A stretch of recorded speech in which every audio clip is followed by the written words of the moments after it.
নমস্কার বন্ধুরা, কোথাটা কি জানে তোমাদের সকলকে জানাই স্বাগত। আশা করি তোমরা সবাই ভালো আছো। তো বন্ধুরা, আজকে আমাদের ভিডিও টপিক হলো ডেস্কটপ ভার্সেস ল্যাপটপ। কম্পিউটার জগতে অন্যতম একটা বড় কনফিউজিং হলো এই দুটোর মধ্যে। কেউ কেউ বলবে যে ল্যাপটপ ভালো, আর কেউ কেউ বলবে ডেস্কটপ ভালো। অনেকে এর মধ্যে কনফিউজ থাকে যে নেবো তো কোনটা নেবো, ডেস্কটপের দিকে যাবো নাকি ল্যাপটপের দিকে যাবো।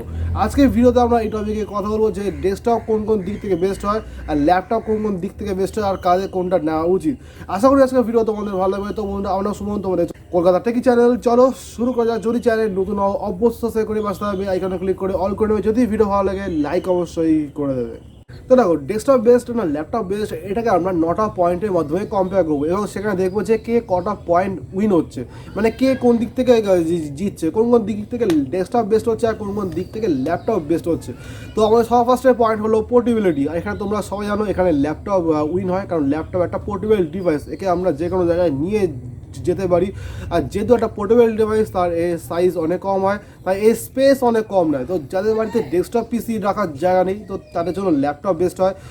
ধরো অনেক দোকান দেখবে, ফোনের দোকান, সেখানে জায়গা বেশি নেই, সেখানে দেখবে ল্যাপটপ নিয়ে বসতে থাকে, ল্যাপটপের স্পেস অনেক কম নেয়।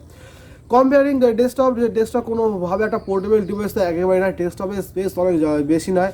আর ডেস্কটপ একটা জায়গায় ফিক্স থাকে, একে বেশি নড়াচড়া করা যায় না। নাম্বার সেকেন্ড পয়েন্ট হচ্ছে পারফরমেন্স, আর এটা সব থেকে ইম্পর্টেন্ট একটা পয়েন্ট। শুধু পোর্টেবল হলেই হয় না, আমরা যে মেশিনটা আমরা কিনছি তার মধ্যে আমরা কাজ করব, আর সেখানে কাজ করতে গেলে সেখানে যদি পারফরমেন্স ভালো না হয় তাহলে সেটা কিন্তু আমরা এনজয় করতে পারি না। তো ডেস্কটপ এখানে উইন হয়, কারণ দেখো ডেস্কটপের যেহেতু একটা বড় মেশিন, তাই এখানে ডেস্কটপের যে প্রসেসর হয় সেটা কম্পেয়ারিং বড় হয় ল্যাপটপের থেকে। আর বড় প্রসেসর মানে সেখানে বেশি সংখ্যক ট্রানজিস্টার লাগানো হবে, আর বেশি ট্রানজিস্টার মানে সে বেশি কাজ করতে পারবে। আর যেহেতু বেশি কাজ করতে পারবে, তাই এতে হিট বেশি জেনারেট হবে, আর বেশি হিট জেনারেট করার জন্য এতে বড় কুলিং ফ্যান লাগানো থাকে, যেটা তোমরা সবাই জানো। এদিকে ল্যাপটপের দিক থেকে বলতে গেলে দেখো, ল্যাপটপ একটা পোর্টেবল ডিভাইস যেহেতু, তাই এর মধ্যে যেহেতু স্পেস কম হয়, তাই এর মধ্যে সমস্ত পার্টস এর মধ্যে ছোটো ছোটো লাগানো থাকে। আর যেহেতু ছোটো পার্টস, তাই এর ক্ষমতা কম হয়, আর যেহেতু ক্ষমতা কম হয় তাই এর হিট প্রোডাকশনও কম হয়। আর একটা ব্যাপার হচ্ছে, যেহেতু স্পেস কম, তাই এর মধ্যে কোনো বড় ফ্যান লাগানোর জায়গা থাকে না, তাই ল্যাপটপের ফ্যানও ছোটো হয়। তো সেই দিক থেকে ল্যাপটপের পারফরমেন্স ডেস্কটপের থেকে কম হয়। আমি প্রাইস টু পারফরমেন্স ওয়াইজ যদি বলি, তাহলে একটা 30,000 টাকা যদি একটা ডেস্কটপ নাও, 30,000 টাকা যদি একটা ল্যাপটপ নাও, তাহলে 30,000 টাকার ডেস্কটপ বেশি পাওয়ারফুল হবে ওই 30,000 টাকার ল্যাপটপের থেকে। একই তো ল্যাপটপ ডেস্কটপ লেভেলে পারফরমেন্স দিতে পারে না, তার সাথে আরেকটা সমস্যা হলো যে ল্যাপটপের প্রসেসর বেশিক্ষণ চলতে থাকলে ও যদি বেশি হিট হয়ে যায়, ও নিজে পারফরমেন্সকে ড্রপ করে ফেলে। কারণ এখন ল্যাপটপে, আমি বারবারই বলছি, ল্যাপটপে প্রসেসরে বেটার কুলিং সিস্টেম সেখানে লাগানোর জায়গা থাকে না, ফলে ও বেশি হিট হয়ে গেলে নিজের পারফরমেন্সকে ড্রপ করে। যদি ড্রপ না করে তাহলে প্রসেসর চলে যাবে, তাই নিজের পারফরমেন্সকে ড্রপ করে ও নিজেকে ঠান্ডা করে। ডেস্কটপে এমন ব্যাপার থাকে, বাট ডেস্কটপে পারফরমেন্স ড্রপ করা এটা সচরাচর আমরা দেখতে পাই না, কারণ ডেস্কটপে অনেক বড় কুলিং ফ্যান লাগানো থাকে প্রসেসরের উপরে, যেটা প্রসেসরকে ঠান্ডা করার জন্য যথেষ্ট হয়। আর যদি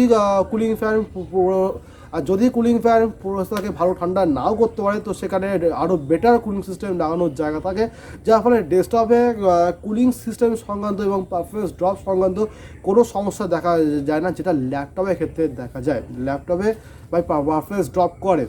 নাম্বার থার্ড পয়েন্ট হচ্ছে গ্রাফিক্স কার্ড। গ্রাফিক্স কার্ডের সঙ্গে পারফরমেন্সের ডাইরেক্ট কানেকশন আছে।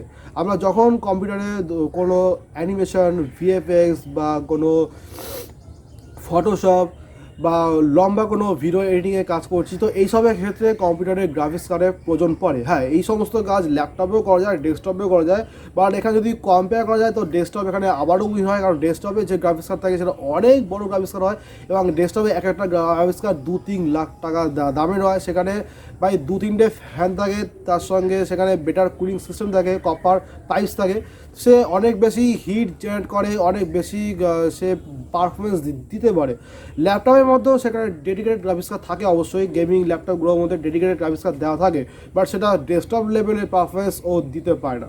তো এইখান থেকেও কিন্তু ডেস্কটপ উইন হয়। নাম্বার 4 পয়েন্ট হচ্ছে আপগ্রেড। একটা কম্পিউটারকে তুমি যখন কিনবে, মানে সেটা ডেস্কটপও হতে পারে বা ল্যাপটপও হতে পারে, ফান্ডামেন্টাল দিক থেকে দুটোই কম্পিউটার অ্যাকচুয়ালি। একটা পোর্টেবল আর একটা পোর্টেবল না, এটাই হচ্ছে মেন পার্থক্য। তো একটা কম্পিউটার তুমি যখন কিনবে, সেটাকে তুমি নিশ্চয়ই চাইবে যে আমি এটাকে 4-5 বছর ধরে ইউজ করবো। আর এত বছর ধরে তুমি যখন ওটাকে ইউজ করবে, তো সেখানে আপগ্রেড করা বা এক্সটেন্ড করার প্রয়োজন কখনো না কখনো নিশ্চয়ই আসবে। আর এখানে উইন হয় ডেস্কটপ। ল্যাপটপের কথা ফার্স্টে বলে দিই, ল্যাপটপে বেশি কিছু আপগ্রেড করা যায় না বা এক্সটেন্ড করা যায় না। ল্যাপটপে তুমি র্যাম এবং স্টোরেজ এই দুটোকেই আপগ্রেড বা এক্সটেন্ড করতে পারবে, মানে আপগ্রেড করতে পারবে, এক্সটেন্ড তো করতে পারবে না বলতে গেলে। ল্যাপটপে ধরো তোমার আজকে রয়েছে 8 GB র্যাম, সেখানে তুমি ওটাকে খুলে একটা 16 GB র্যাম লাগিয়ে দিলে, স্টোরেজ রয়েছে 500 GB, ওটাকে খুলে তুমি 1 TB বা 2 TB একটা স্টোরেজ তুমি ওখানে লাগিয়ে দিলে, এর থেকে বেশি কিছু আপগ্রেড তুমি ল্যাপটপে করতে পারবে না। আর ওয়ারেন্টির মধ্যে থাকাকালীন তো ল্যাপটপে তুমি খুলতেই পারবে না, ওয়ারেন্টি যাওয়ার পরে তুমি ওটাকে খুলতে পারবে। এই হচ্ছে ল্যাপটপের গল্প, সাহারে রাখছি। আসছি ডেস্কটপে everything upgrade and extend possible. আজকে ধরো তুমি একটা যে প্রসেসর কিনছো, তুমি 3 বছর পরে মনে করলে যে ওটাকে তুমি পাল্টাবে, পসিবল।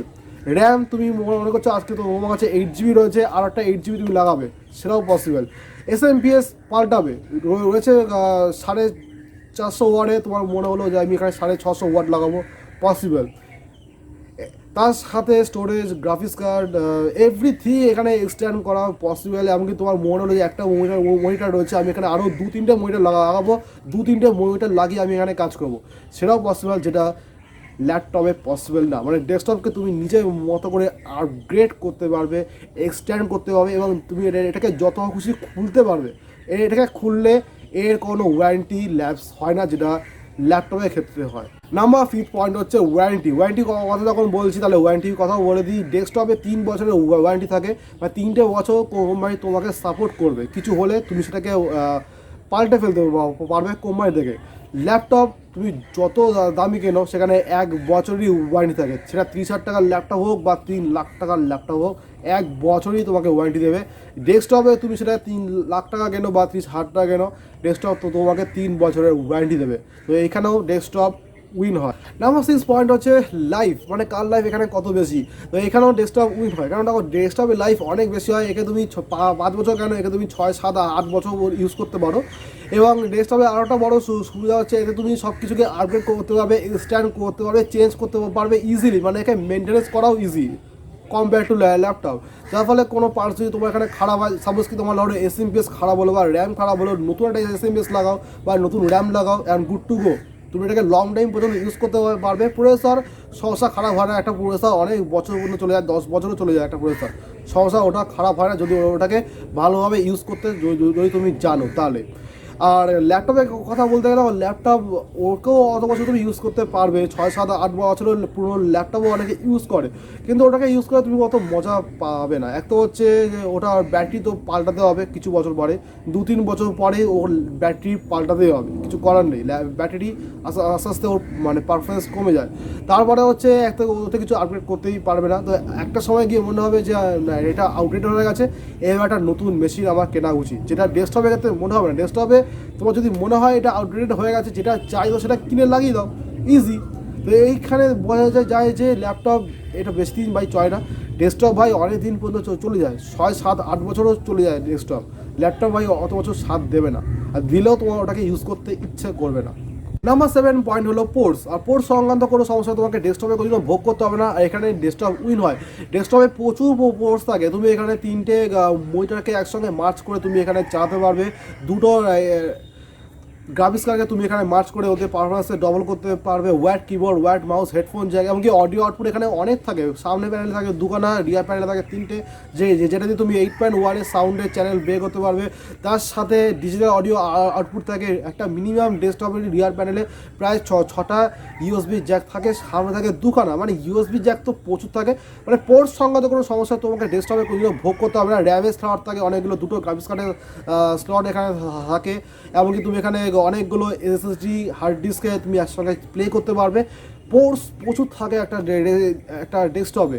ল্যাপটপে পোর্টস অনেক কম হয়, কিছু করার নেই, এখানে স্পেস হয় অনেক কম হয়। তাই একটা ল্যাপটপে বলতে গেলে 2-3টে সেখানে ইউএসবি পোর্ট থাকে, একটা মাইক্রো এসডি কার্ডের স্লট থাকে, আর একটা হেডফোন জ্যাকের স্লট থাকে, আর একটা এইচডিএমআই পোর্টের স্লট থাকে, ব্যাস। একটা ল্যাপটপের পোর্টস এখানেই শেষ। তাই পোর্টস সংক্রান্ত কোনো সমস্যা তোমাকে ডেস্কটপে কোনোদিনও ভোগ করতে হবে না। এত কিছু কথা যখন বলছি, তাহলে এবারে পাওয়ার কনজাম্পশনের কথাটা বলে দিই। তো ডেস্কটপে পাওয়ার কনজাম্পশন অনেক বেশি হয়। একটা মিনিমাম একটা ডেস্কটপ থেকে 150 ওয়াটের পাওয়ার কনজিউম করে, এবং যেগুলো বড় হাই লেভেলে যেগুলো ডেস্কটপ হয় গেমিং ডেস্কটপ সেগুলোতে 450 ওয়াট, 500 ওয়াট, 650, এমনকি 1000 ওয়াট পর্যন্ত সেখানে এসএমপিএস লাগানো যায়। মানে তুই 1000 ওয়াটেরও একটা ডেস্কটপকে বিল্ড করতে পারবি, সেগুলোর দাম হয় প্রায় লাখ খানেকের প্রায় দাম হয় সেগুলো। কিন্তু ল্যাপটপের কথা বলতে গেলে ল্যাপটপ অত বেশি পাওয়ার কনজিউমই করে না, কারণ ল্যাপটপ এক তো চলে হচ্ছে ব্যাটারিতে, আর ওকে চার্জ করার জন্য খুব জোর একটা 66 ওয়াট কি একটা 67 ওয়াটের একটা অ্যাডাপ্টার দেওয়া হয় ওকে প্লে করার জন্য। তাই এখানে ডেস্কটপের থেকে আমি বলবো ল্যাপটপ এখানে উইন হয়। এবং আরও একটা সুবিধা হচ্ছে যে দুটোকেই তুমি যদি প্লাগ অ্যান্ড প্লে করো তাহলে ডেস্কটপে কারেন্ট চলে গেলে মেশিন বন্ধ হয়ে যায়, তাই এখানে একটা ইউপিএস তোমাকে ইউজ করতেই হবে, যেটা ল্যাপটপের ক্ষেত্রে কোনো ইউএসবি ইউজ করার প্রয়োজন নেই, কারণ ওটা ব্যাটারিতে জ্বলে। তাই কারেন্ট চলে যাওয়ার সংক্রান্ত কোনো সমস্যা ল্যাপটপে কোনো দিন তোমাকে ভোগ করতে হবে না, যেটা ডেস্কটপে ভোগ করতে হয়। তার জন্য লোকে ইউপিএস ইউজ করে, আর ইউপিএস বেশিক্ষণ ব্যাকআপ দেয় না, একটা ল্যাপটপ অনেকক্ষণ ব্যাকআপ দেয় একটা ডেস্কটপের থেকে। নাম্বার 9 মানে সবার শেষ পয়েন্ট হচ্ছে রিসেল ভ্যালু, আর এখানেও ডেস্কটপ উইন হয়। ডেস্কটপের রিসেল ভ্যালু অনেক ভালো হয় কম্পেয়ার টু ল্যাপটপ। ডেস্কটপকে তুমি একটা পুরো ডেস্কটপকে তুমি রিসেল করতে পারো, বা ডেস্কটপে একটা পার্টসকে খুলেও তুমি ওটাকে রিসেল করতে পারো, যেটা পসিবল ডেস্কটপের ক্ষেত্রে। ল্যাপটপের ক্ষেত্রে ভাই একটা পার্টসকে তুমি খুলে ওটাকে রিসেল করতে পারবে না, তোমাকে পুরো ল্যাপটপটাই তোমাকে রিসেল করতে হবে। আর ল্যাপটপের রিসেল ভ্যালু অত ভালো হয় না, যেখানে ডেস্কটপের রিসেল ভ্যালু অনেক ভালো হয়। একটা ডেস্কটপকে তুমি একটা ভালোভাবে বেচতে পারবে, বাট একটা ল্যাপটপকে ভাই ওটাকে ভালোভাবে বেচা অতটা ইজি হয় না। হ্যাঁ, একটা বড় একটা ব্র্যান্ডেড কোম্পানি যেমন কি এটা অ্যাপেলের ল্যাপটপ, সেটাকে তুমি একটা ভালো দামে বেচতে পারো, যেহেতু ওখানে অ্যাপেলের লোগো রয়েছে। বাট অ্যাপেল ছাড়া বাকি আদার্স কোনো ব্র্যান্ডের ল্যাপটপকে ভালো দামে বেচা একটু কঠিন হয়ে যায়। তো বন্ধুরা এই হলো টোটাল 9টা পয়েন্ট, যেখানে আমি বললাম যে কাদের কোন কোন দিক থেকে ডেস্কটপ উইন হয় আর কোন কোন দিক থেকে ল্যাপটপ উইন হয়।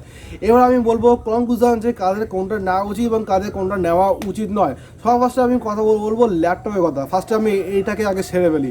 ল্যাপটপ যেহেতু একটা পোর্টেবল ডিভাইস, তাই এটা তোমার সেক্ষেত্রেই নেওয়া উচিত যখন তোমার এমন কাজ যেটা তোমাকে মানে বাড়িতেও বসে করতে হবে, ওই কাজটা নিয়ে তোমাকে আবার অফিসে গিয়েও করতে হবে। বা ধরো তুমি একটা কলেজ স্টুডেন্ট, মানে তোমার একটা ল্যাপটপ দরকার তোমার স্টাডির জন্য, যেটা তোমাকে বাড়িতে ইউজ করতে হবে, কলেজে গিয়ে ইউজ করতে হবে, কোচিং সেন্টারে গিয়েও ইউজ করতে হবে। মানে বুঝতে পারছো যে এমন একটা ডিভাইস যেটা তোমাকে সারাদিন নিয়ে ঘুরতে হবে, তো সেক্ষেত্রেই তোমার একটা ল্যাপটপ কেনা উচিত। আমি এরকম অনেক মানুষকে দেখেছি যাদের একটা ডেস্কটপের প্রয়োজন বা তারা একটা ল্যাপটপ কেনে, কারণ হচ্ছে ল্যাপটপ যেহেতু একটা রেডিমেড কম্পিউটার, মানে ল্যাপটপ সমস্ত কিছু একসাথে অ্যাসেম্বল হয়ে আছে, তাই আমরা এটাকে একটা রেডিমেড কম্পিউটারও বলতে পারি। আর আর সেক্ষেত্রে তাদের বেশি কিছু নলেজ থাকে না একটা ডেস্কটপ সংক্রান্ত, মানে ডেস্কটপকে বিল্ড করে কী করে, ডেস্কটপের পার্টস কী করে সিলেক্ট করতে হয়, তাদের এই সংক্রান্ত কোনো নলেজ না থাকার ফলে তারা একটা ল্যাপটপ কিনে বসে এবং ওটাকে তারা ডেস্কটপ হিসেবে ইউজ করে। এক্ষেত্রে আমি বলবো যে তুমি ওখানে ল্যাপটপ না কিনে ওই টাকাটাকে বাঁচাও, এবং তুমি এমন কারোর সঙ্গে কন্ট্যাক্ট করো যার ডেস্কটপ সংক্রান্ত নলেজ রয়েছে। বা আমার চ্যানেলেও ডেস্কটপ বিল্ড সংক্রান্ত ভিডিও আছে, এবং ইউটিউবে আরও অনেক ভিডিও আছে যারা ডেস্কটপ বিল্ড করে বিভিন্ন প্রাইস সেগমেন্টে, 30,000, 40,000, 50,000 সেগমেন্টে তারা একটা ডেস্কটপকে বিল্ড করে। তো সেই ধরনের ভিডিও দেখো এবং সেখান থেকে একটা ডেস্কটপকে বিল্ড করো এবং গুড টু গো, সেটাকে তোমরা ইউজ করো। বেকার একটা ল্যাপটপ কিনে টাকা নষ্ট করা কোনো মানে হয় না। এবং ল্যাপটপ তাদেরও কেনা উচিত যাদের ঘরে বা কাজের জায়গায় স্পেস কম, মানে একটা ডেস্কটপ রাখার মতো জায়গা নেই, সেখানে তোমাকে বাধ্য হয়ে একটা ল্যাপটপই কিনতে হবে, কিছু করার নেই। তো বন্ধুরা এই তো গেল ল্যাপটপ সাইড। এবার আমি আসি ডেস্কটপ সাইডে, মানে ডেস্কটপ কাঁধে কাঁধে নেওয়া উচিত। ল্যাপটপ ক্যাটাগরির মধ্যে যারা পড়ছো না তাদের ডেস্কটপই নেওয়া উচিত, ল্যাপটপ কাঁধে কাঁধে নেওয়া উচিত, আমি এইমাত্রই বললাম, তাই আর বলছি না। ওটা বাদ দিয়ে আর বাকি যারা আছো প্রত্যেকের ডেস্কটপ সাইডে যাওয়া উচিত। আমি বারবারও বলছি যে ডেস্কটপে ভাই এখানে ফায়দা প্রচুর আছে। একে তুমি নিজের মতো করে আপগ্রেড করতে পারবে, নিজের মতো করে আপগ্রেড করতে পারবে। এতে লাইফ বেশি হয়, এর ওয়ারেন্টি 3 বছর হয়, এমনকি রিসেল ভ্যালু বেস্ট হয়। একে তুমি নিজের মতো করে মানে কাস্টমাইজ করতে পারবে। ল্যাপটপ যেখানে তোমাকে কোম্পানি যা দেবে তোমার কাছে সেটাই ইউজ করতে হবে। ডেস্কটপে তোমার কাছে অপশান রয়েছে, তুমি নিজের মতো করে একটা ডেস্কটপকে বিল্ড করতে পারবে, তোমার পছন্দ মতো একটা কম্পিউটারকে তুমি বানিয়ে ফেলতে পারবে, যেটা ডেস্কটপের ক্ষেত্রে পসিবল। তো এইসব দিক থেকে ডেস্কটপ সাইডে আমার মনে হয় যাওয়া উচিত। তো বন্ধুরা এই হলো আজকে ভিডিও, যেখানে আমি কম্পেয়ার করলাম ডেস্কটপ ভার্সেস ল্যাপটপ, কাদের কাদের ডেস্কটপ নেওয়া উচিত এবং কাদের কাদের ল্যাপটপ নেওয়া উচিত, কার কোন দিক থেকে ফায়দা অসুবিধা সমস্ত কিছু আজকে ভিডিওতে আমি এখানে কম্পেয়ার করলাম। তোমরা যদি এই সংক্রান্ত আরও কোনো ভিডিও চাও তাহলে নিচে আমাকে কমেন্ট করে বলতে পারো, আমি নিশ্চয়ই তোমার জন্য সেই সংক্রান্ত ভিডিও বানাবো। আজকের জন্য এই ভিডিও আমি এখানে শেষ করছি। আশা করি তোমাদের এই ভিডিওটা ভালো লেগেছে। দেখা হবে তোমাদের সঙ্গে পরবর্তী ভিডিওতে। ততক্ষণ তোমার সবাই ভালো থেকো, সুস্থ থেকো। আজকে এখানে শেষ করলাম। টাটা।